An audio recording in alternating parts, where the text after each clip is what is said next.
Good evening. Welcome to the Tibet Center. So, we will begin with a prayer for the spreading of the teachings throughout the length and the breadth of the West, which you'll find underneath in the what section? FAQ section on the website. Scroll down to prayers.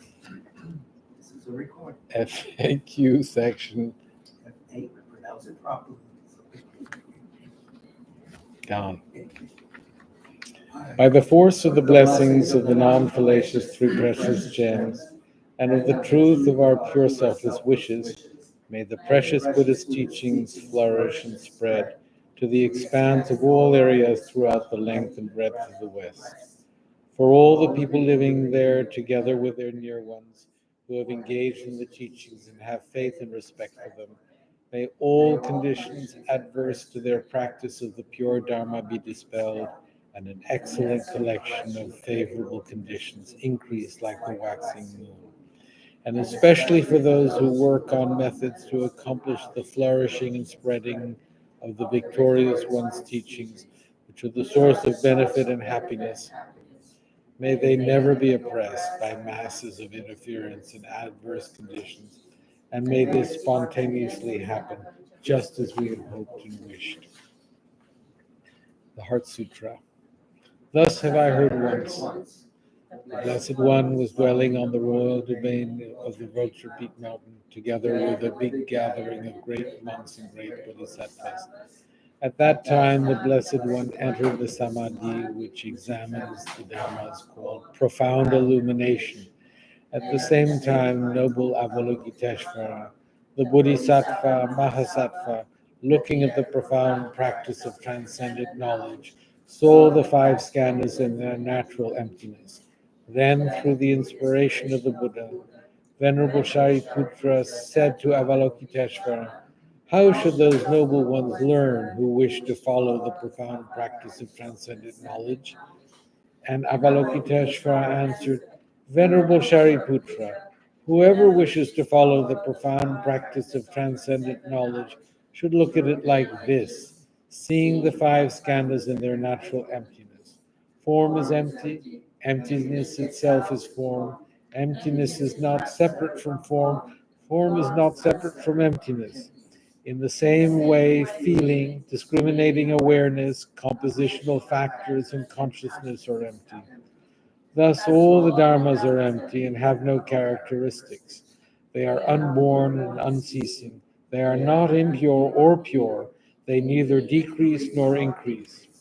Therefore, since there is emptiness, there is no form, no feeling, no discriminating awareness, no compositional factors, no consciousness, no eye, no ear, no nose, no tongue, no body, no mind, no appearance, no sound, no smell, no taste, no sensation, no objects of mind, no quality of sight, no quality of hearing, no quality of smelling, no quality of tasting, no quality of sensing, no quality of thought, no quality of mind consciousness.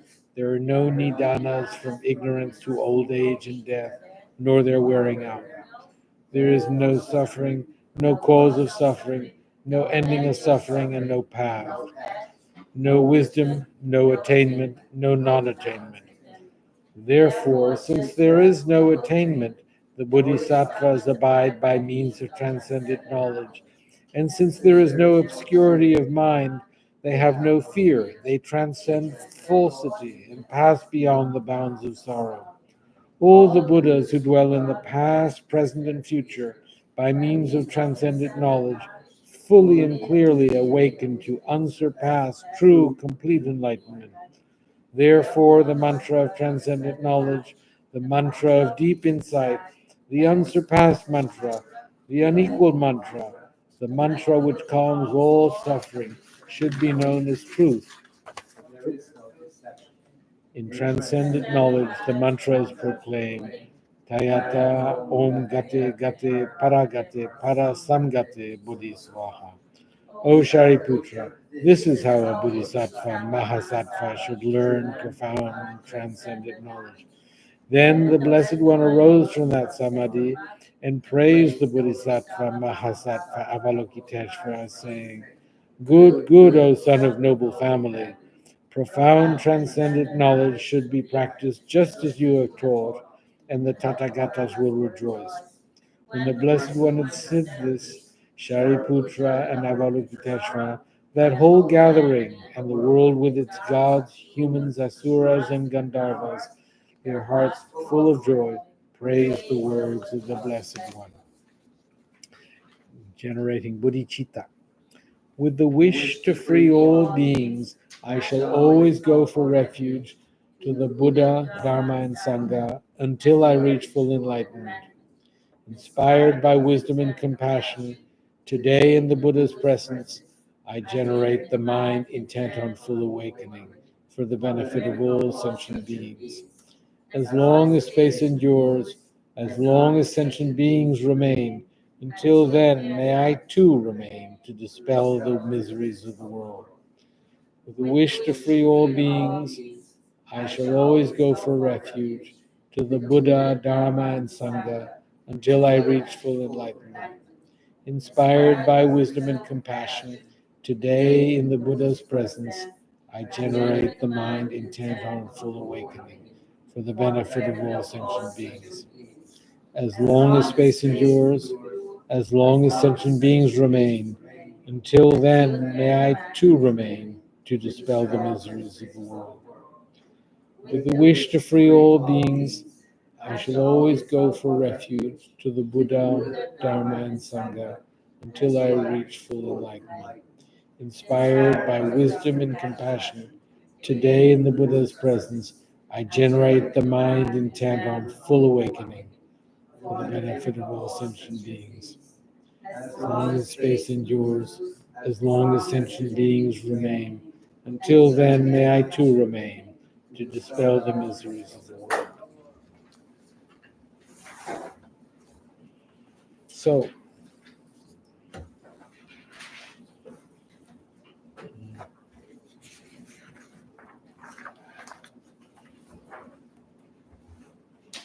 So we shall be discussing Beyond Religion, Ethics for a Whole World by His Holiness the Dalai Lama.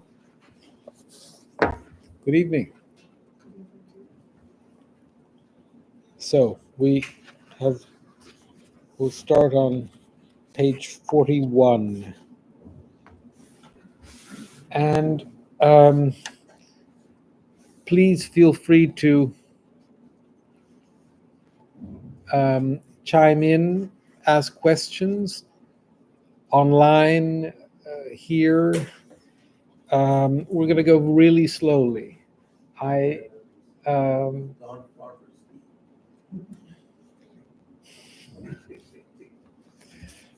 The computer has ears. I was told to just do one page. So I will read very slowly. Compassion, Chapter 4, the Foundation of Well-Being. Like all other mammals, we humans are born from our mothers, and for some time after birth, we are utterly dependent on attention of our mothers or other caring adults. For 9 months, we are nurtured in our mother's womb, and at the moment of birth, we are completely helpless. We can neither sit nor crawl, let alone stand or walk. Gosh, there's a lot going on in here. The music stops, you have to sit down.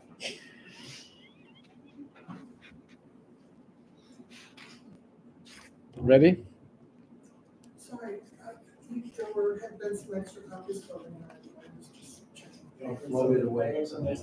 Are there extra copies floating around? They're floating. Float it away. You have to grab them as they float. Make sure it's not. So, mothers. For 9 months, we are nurtured in our mother's womb, and at the moment of birth, we're completely helpless. We can neither sit nor crawl, let alone stand or walk. And without the care or attention of others, we cannot survive. In this state of absolute vulnerability, our first act as a newborn baby is to suck at our mother's breast. And with her milk, we are nurtured and given strength. In fact, the period of dependency for young humans is particularly long. This goes for all of us, including even the worst criminals. Without another's loving care, none of us would have lived more than a few days. As a result of this intense need for others in our early development, a disposition towards affection is part of our biology. This is a characteristic we share with many other mammals and also birds.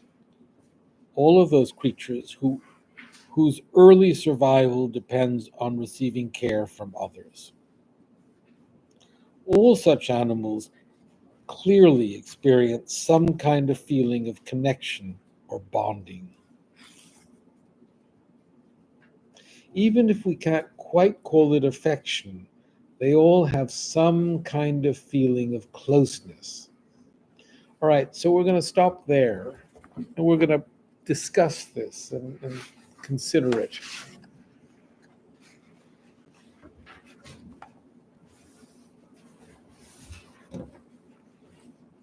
You're taking notes?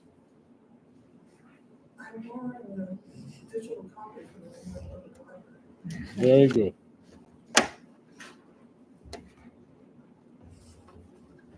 So, I'm going to go over this again. Have you got it? It's up. Oh, it's out.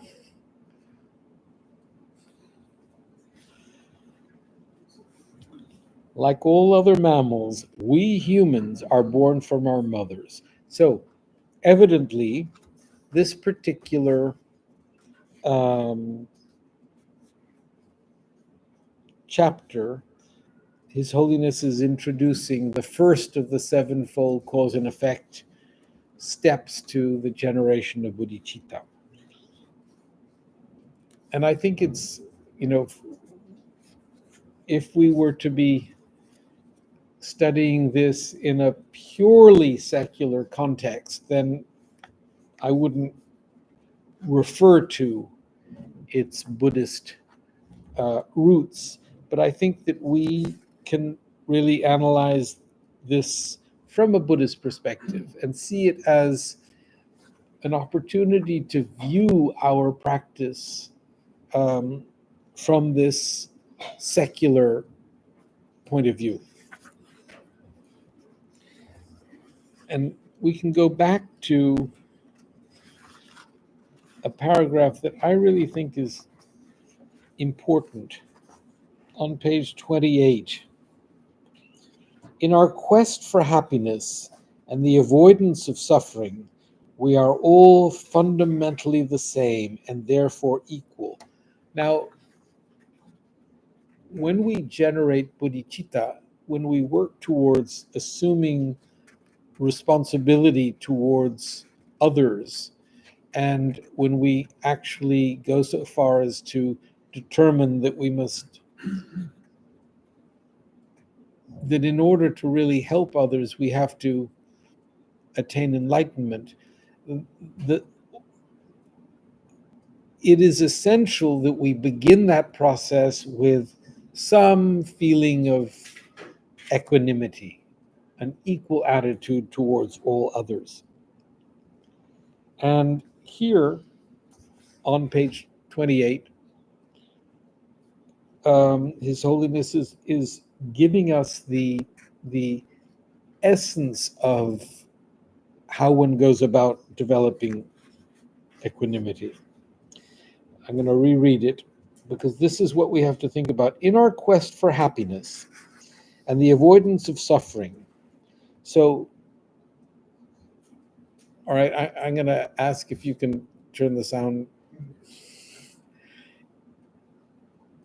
In my quest for happiness and avoidance for suffering, I'm asking to have the sound go down.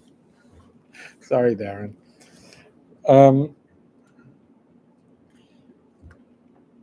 What we're trying to recognize here is the fact that, first of all, we have to recognize that essentially the whole aim of our lives is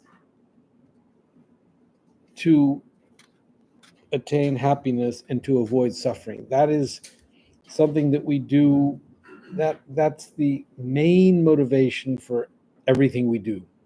And our sense of happiness can extend beyond our immediate self, I think, but fundamentally, that's what we're working towards.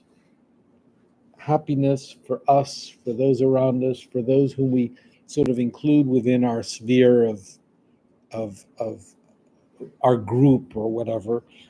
And we wish to avoid suffering, and we wish to avoid suffering for those around us, those we love. And what we have to work towards is extending that to all sentient beings. And we have to recognize that each and every other sentient being wishes for happiness and wishes to avoid suffering. And I'm dwelling on this because this is a meditation. This should precede our generation of bodhicitta, or precede the steps that we take to bring about the spirit of enlightenment, or the mind of enlightenment, bodhicitta. So, in our quest for happiness and the avoidance of suffering, we are all fundamentally the same and therefore equal. This is an important point, for if we can integrate an appreciation of this fundamental human equality into our everyday outlook, I'm very convinced that it will be of immense benefit not only to society at large, but also to us as individuals. So that precedes this recognition that we are born from mothers who have shown us this extraordinary love. And in the sevenfold cause and effect method for generating bodhicitta, we have to really recognize how dependent we are on our mothers, how dependent we are on, as His Holiness has said here, on our mothers for being, not just that our mothers have given birth to us, that that we've spent 9 months in her womb and then we were born, but that we would not survive if our mothers were not caring for us immediately after birth. We depend on our mother's milk. We depend on what would we do? We would crawl away, and we couldn't survive. And that's recognizing that, and recognizing that each and every human being, sentient being, has been our mother in a past life.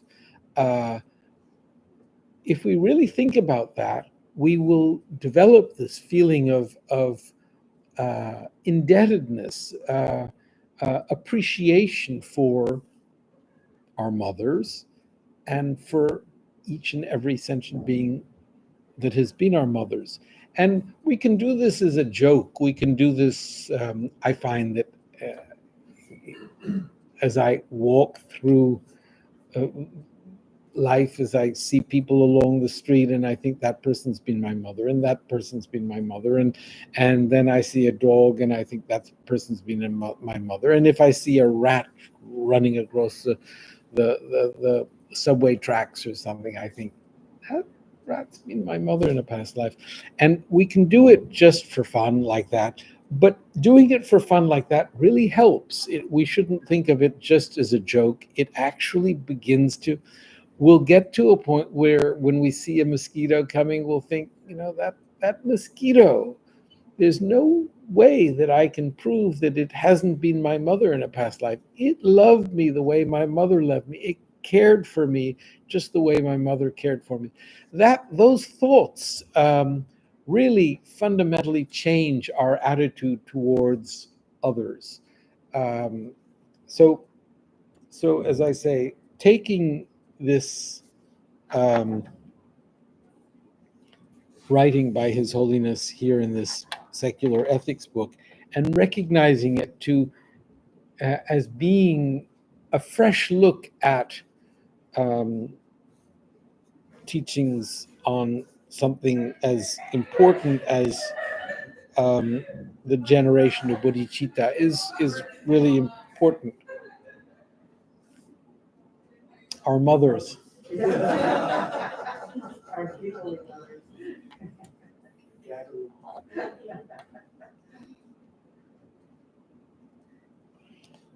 And so, and we shouldn't just do this, walking through the streets. We should actually sit and think about it. And we should precede the thought of all sentient beings having been our mother by cultivating some kind of equanimity. And we can use the method that was described here, where we sit and we think, just as I wish for happiness, so does this person wish for happiness. Just as I wish for happiness and don't want to suffer, so does she wish for happiness. And so let's do that. Let's sit here and spend a little moment actually considering and think of the people around you here, and think of the people, other people, friends, but go person by person. Don't just think, all the people in Manhattan wish for happiness and don't want to suffer. Think of individual people among your friends, among people whom you're not terribly fond of, among those people whom you don't know at all. You can go into the courtroom in Lower Manhattan and think that each person there wishes for happiness and doesn't wish to suffer, just in the same way that I wish for happiness and wish not to suffer. Okay, why don't we do that for like 5 minutes?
Okay.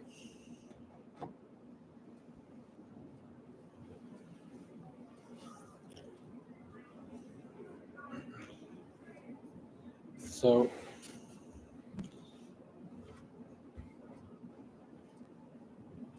it's helpful to realize that just as I wish for happiness and wish not to suffer, Zelensky wishes for happiness and wishes not to suffer. And just as I wish for happiness and don't wish to suffer, Putin wishes for happiness and wishes not to suffer. Just as I wish for happiness and wish not to suffer, Xi Jinping wishes for happiness and wishes not to suffer. And when you get specific with individuals like that, your whole sort of instinctual judgment and attitude just shifts slightly.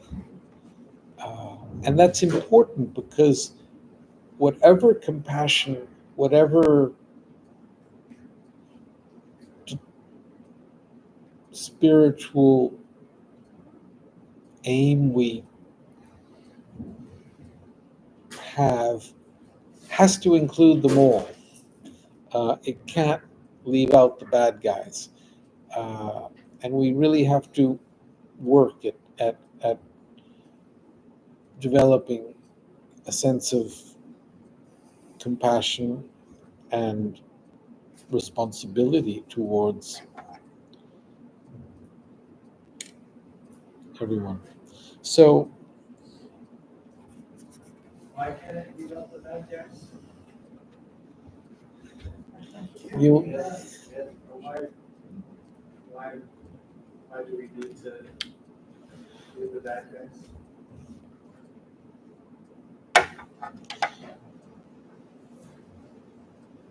our aspiration for Buddhahood has to be so it's really a relationship between the cause and the effect. A Buddha has compassion for, love for, concern for all sentient beings. His or her omniscience is one that is concerned with all sentient beings. That ability to recognize what each and every sentient being needs in order to find their way out of their suffering. If our motivation towards attaining Buddhahood is biased, doesn't include all sentient beings, the result will not have the love and concern for all sentient beings. We have to spread our concern to include all sentient beings so that the resultant ability will be that of a Buddha who concerns himself with the suffering of all sentient beings. Bad guys have Buddha nature. Some do, some don't. And they not manifest in this lifetime. Whether or not they have Buddha nature, we have a responsibility towards helping. Each of those bad guys has been our mother in a past life. Each of those bad guys has cared for us, nurtured us. Even Netanyahu. Yeah. And Putin and Xi Jinping and Donald Trump. What else is woman at? So it's only a Buddha who's got that omniscience to understand the obstacles that all the sentient beings have to actually attain here. So when you say it's only a Buddha, that's what a Buddha is. Someone who has that. That's the definition of a Buddha. That's We Yeah. don't know that. We can't make judgments. You might be a Buddha. I have no way of knowing your level, and this is very important. The we have no ability to recognize someone else's spiritual attainment. You could all be Buddhas inspiring me to study and learn.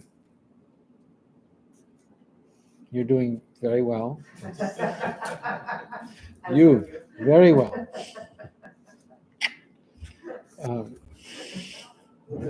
Thank you. Sorry? Very long letters. The Buddha has been in the office several times. No, he's written us letters. Yeah. Saying, Manifest in the form of correspondence. the Buddha has manifested in this.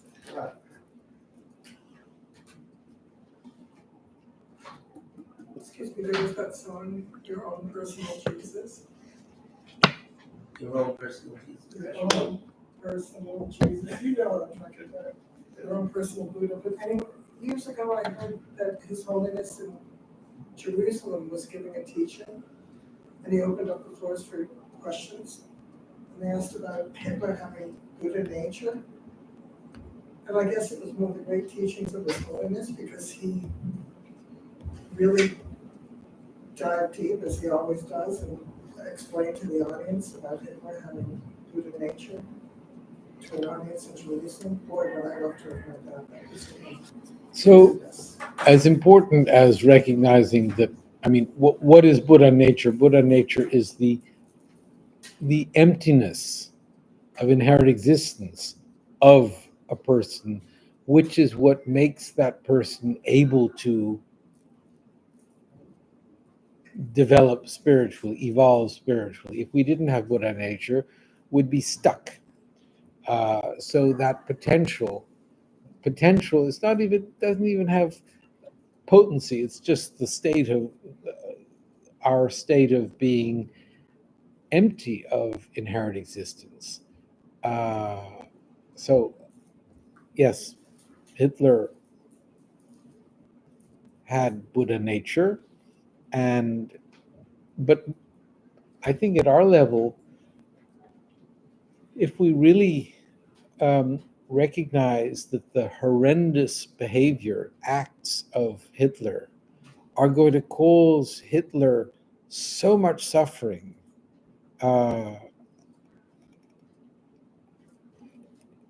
that should open our hearts. Our compassion should not judge what has caused someone to suffer, because whatever suffering we experience is due to our own negative actions. So we're not saying, you acted badly and that's why you're suffering, and so I don't have compassion for you. On the contrary, we should say, oh my goodness, you are going to suffer tremendously due to your non-virtuous actions. And sorry? No, absolutely. Those are the people I use for practice. Paul Pot, wow. You know, all those people, unbelievable. One question is just because it sounds like I could just hear somebody saying, are you then saying that all those millions of Jews that died, somehow it was because of their karma? I mean, and it's just like, I know that nobody wants to say that, but it just sounds like that's what you're saying. That's a good question. So there is not a single bit of discomfort, let alone sort of heavier suffering, that we can experience without it being the result of our own negative actions in the past. Each individual is, on a karmic level, responsible for whatever he or she is experiencing. That's the mechanics of karma, or cause and effect, or actions. That's a law of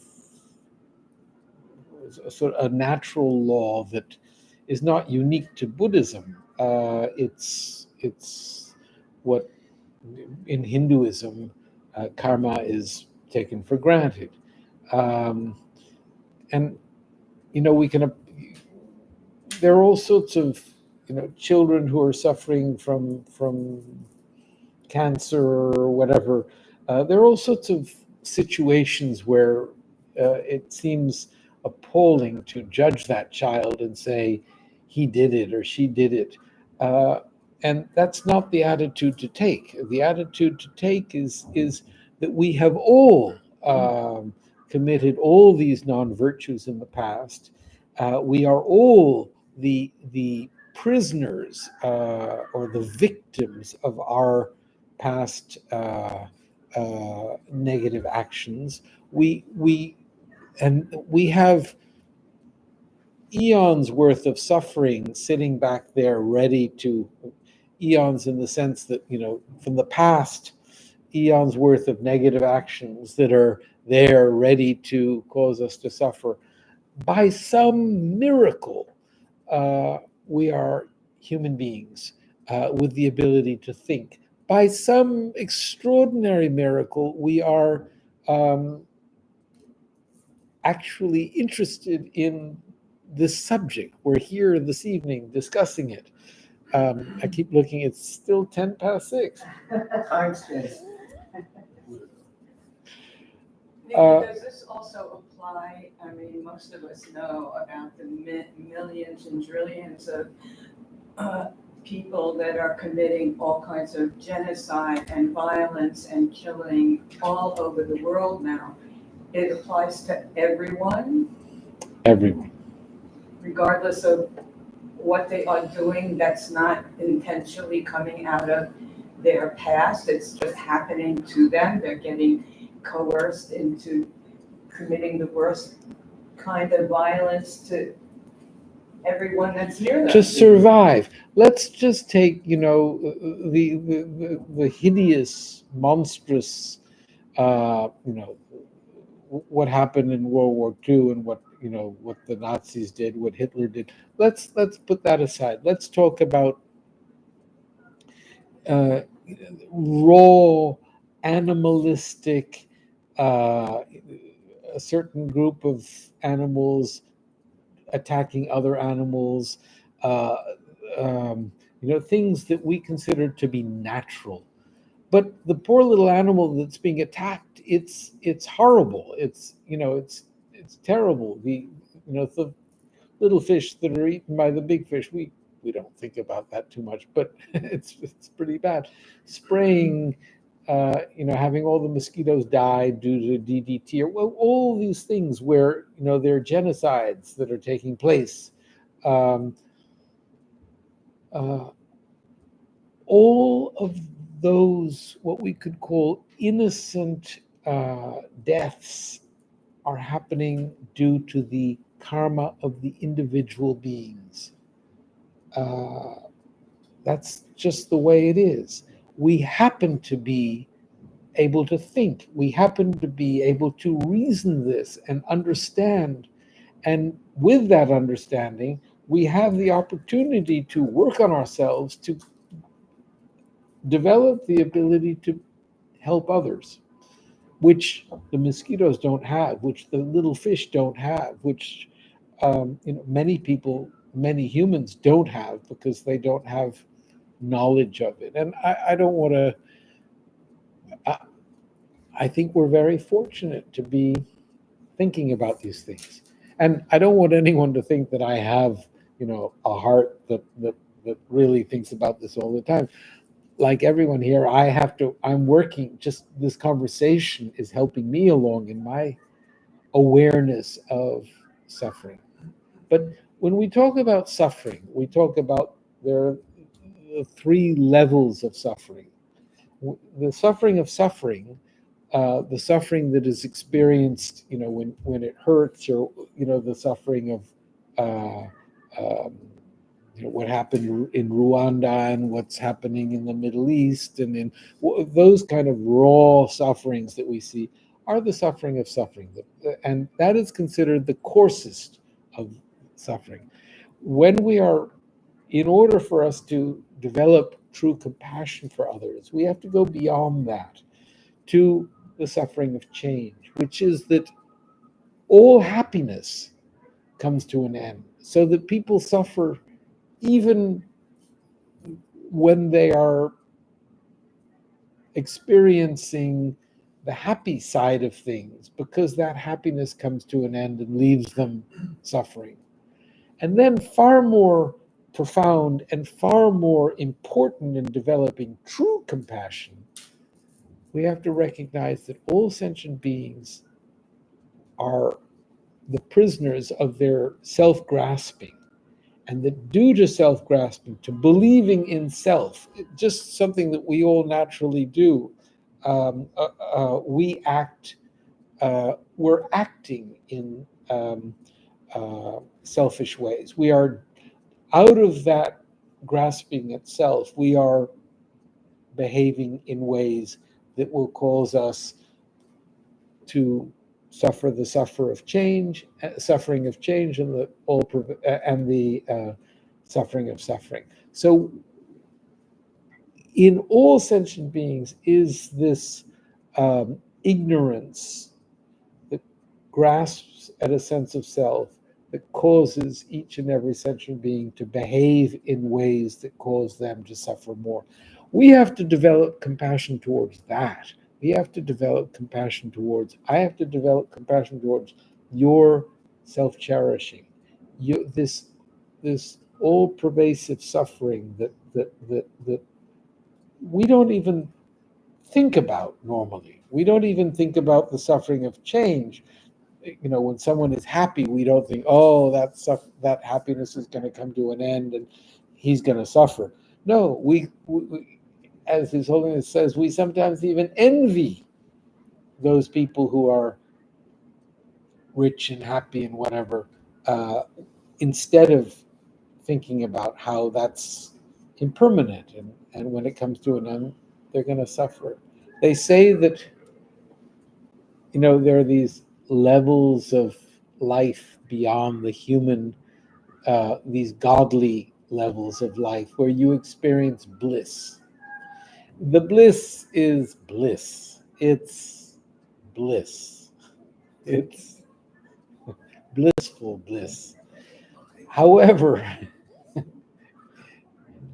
eventually we run out of the virtue, the karma, the positive karma that causes us to be within this state of bliss. And along with that bliss comes a certain clairvoyance. And at some point, as the bliss begins to fade, and the clairvoyance recognizes our future fate when we have exhausted all the virtue that has caused us to be in this blissful state, we suddenly, with our clairvoyance, see where we're going to end up. And it's terrifying. It is considered one of the greatest levels of suffering, greatest levels of fear, raw, terrifying fear, when you recognize where you're going to end up because you have used up all your good karma. Is that true of all the people that are suffering minute to minute in Gaza and all different parts of the world where they have absolutely no control over, you know, what you are sharing right now about having control over one's own? Those people have no control. There are children and people dying every day in Gaza to the tune of millions, not thousands, millions. So I don't see how you can apply that to situations that are literally out of everyone's control. Well, exactly. The fact that they are out of anyone's control, the fact that these poor people are stuck in this horrible situation where they are the victims of something they can't do anything about, becomes the basis for our developing compassion, becomes the basis for our developing the determination to attain a state where we might be able to actually help them. But we also recognize that one suffers as a result of one's own past non-virtuous actions. We all, as I just said, have this store of negative actions that is ready to, we don't know when we are going to experience the result of our negative actions. But what we do know is that you attain freedom from all this as a result of really hard spiritual work. You become a victim of the suffering that you're talking about when you waste an opportunity to work on yourself. And we are, the fact that we're here is wonderful, because most people, and I don't want to sort of judge, but most people waste this extraordinary opportunity. We're not meant to judge others and say, oh, they're wasting this opportunity. We're meant to judge ourselves and determine that we must make good use of this opportunity. You once said that karma doesn't judge, it explains. Very good. I said that? Yes, I remember it. It's ringing in my ears. Could you repeat the phrase? But karma doesn't judge, it explains. And it's the If cause you of judge- That's it. You know what? No, I thought that was a great thing. Yeah. I'm trying to make a t-shirt, but I'm not artistic. At least that's all.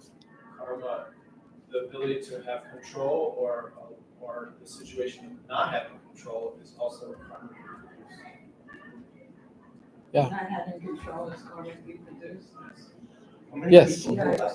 The children in Gaza, that's regrettably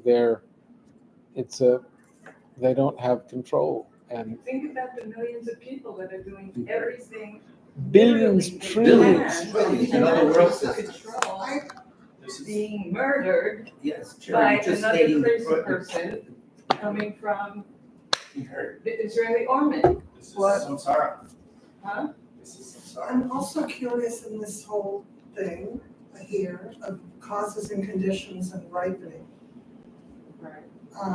I often would like to hear more about that. I mean, I know it's part of all this, but it's, and in relation to the Four Noble Truths. It's, got anything? Well, the first of the Four Noble Truths is that we are suffering, that there is suffering, that our state is one of suffering. The second is that suffering is caused. And the third is cessation, which is that if suffering is caused, and if we remove the cause, suffering will cease. And then there would be more peace in the world because there would be more countries and cultures that would be much more committed to understanding that it's going to work if they stop being terrified that somebody's going to come through the door and kill them and their children that night. It's not only about understanding what's going to happen, but what has happened for centuries, which is called war. But I think it's really important, especially in this context, to realize that, we're not judging, we're not, considering the political situation in the world. We are working on ourselves. The only element that we can change, that we can actually affect, is ourselves. That's all. I can't affect Netanyahu or Putin, but I can affect me. I can't affect I can share with you, we're here working on ourselves together. This is what I have to work on. That's really important. And I honestly believe that the greatest effect that we can have on Netanyahu and Putin is as a result of what I've done to myself. But if that were entirely true with the great generosity that you express it, then this whole war perpetuated by Israel would have stopped a long time ago. Oh, you're investing me with great power. No. I'm not saying that the work I do on myself will have the ability to change the universe. I'm saying that the greatest contribution I can make towards any change in the universe is by changing myself. Just by your own example. Not even example. That's already suggesting that we can do something. Just by the work I do on myself. I think we have to be very humble. Question about karma. I know that I've heard that at some point of attainment that karma becomes a non-law. Is that right or is that not right? Do people transcend? You mean like the 10 code levels? I don't know. I just know I've heard stuff. And when you describe the pervasive You start to suffering, float. you start to float and then never come back. All those books. But the pervasive suffering, when you described how certain beings would see their own destiny falling from bliss, I mean, is that? I mean, I guess it's too long. I mean, it doesn't really matter to discuss. I mean, does it? Peak of samsara, so they're at the height of samsara. But it's Still still- Right, but I mean, it's still here. is that a thing? I mean, is that? Would you transcend karma? That's my So question. let's just take a very successful, rich, attractive person who has gone through life with success and everyone loves the person and has experienced that. And then they start to get old and they start to get wrinkled and they see that the arrogance and all those aspects of themselves is going to cause them to be reborn in a really horrible situation. They've misused this extraordinary opportunity, become vain and permitted themselves to not properly treat others. All of those things, if they had a sudden awareness of where they were going to end up as a result of this, I think certain people, as they get old, have that. It must be terrifying. Yeah. That's why they pull out my money into their foundation. That's Tell us so about we're looking for the Tibet Center. Yeah. Don't waste time. It's called. You, Mark, use this as a hook. Mark, let's speak to you later. Aradhana, if you're online. He calls himself. So let's see, there's some, please feel free to write, please recite 3 jewels for Dr. Stephen. Okay.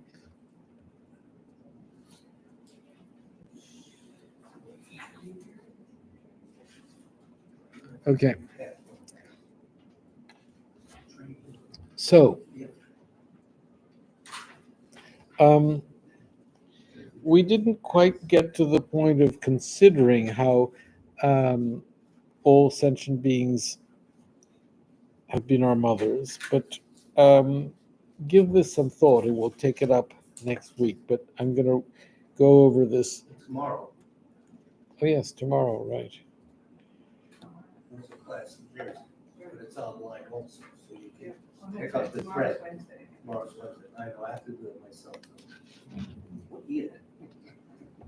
So, Facebook, YouTube. That's our website. That has been, like We- those three things, Facebook, YouTube, and that's our website. And MSNBC also, Becky Ritchie. We have been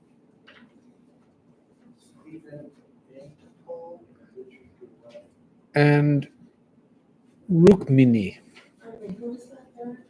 Stephen Entropol and Richard. and Rukmini. So we will recite the Sutra of the Recollection of the Noble Three Jewels. Can you repeat whom we're praying for? Entropol. Say it again, Darren. I'm sorry, Stephen Antipole, Richard Garati, Rukmini, and David Jimble. Okay. Sax player. Yeah. I prostrate to the Omniscient One. Thus the Buddha, Bhagavat, Tathagata, Arhat, Samyak Sambuddha, the learned and virtuous one, the Sugata, the knower of the world, the charioteer and tamer of beings, the unsurpassable one, the teacher of devas and humans is the Buddha Bhagavat. The Tathagata is in accord with all merit. He does not waste the roots of virtue. He is completely ornamented with all patience. He is the basis of the treatment of merit, treasures of merit. He is adorned with the minor marks. He blossoms with the flowers of the major marks. His activity is timely and appropriate. Seeing him, he is without disharmony. He brings true joy to those who long with faith. His knowledge cannot be overpowered.